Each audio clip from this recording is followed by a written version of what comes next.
आज आई शिकवणारे मुरमुऱ्याचा चिवडा। कधी जेव्हा चमचमीत खाण्याची इच्छा होते ना, त्यावेळेस सगळ्यात पहिले चिवडाच खावासा वाटतो।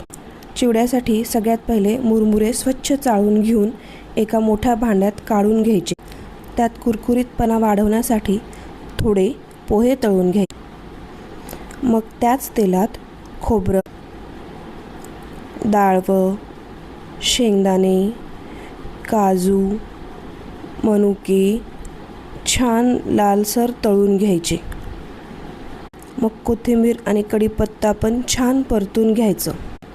मग हे तळून घेतलेले सर्व साहित्य चिवड्याच्या मुरमुऱ्यावर पसरून घ्यायचं। त्यावर चवीनुसार मीठ टाकून घ्यायचं आणि मग त्याच कढईत हळद, तिखट, चिवडा मसाला तेलात छान परतून घ्यायचा। कडलेल्या तेलात परतलेल्या मसाल्याची एक वेगळी चव आणि सुवास येतो चिवड्याला। हा परतलेला मसाला मुरमुऱ्यावर टाकायचा आणि व्यवस्थित एकजीव हा चिवडा करून घ्यायचा। चिवडा खुसखुशीत झाला आहे आणि खाण्यासाठी तयार आहे। आवडल्यास नक्की सबस्क्राईब आणि लाईक करा।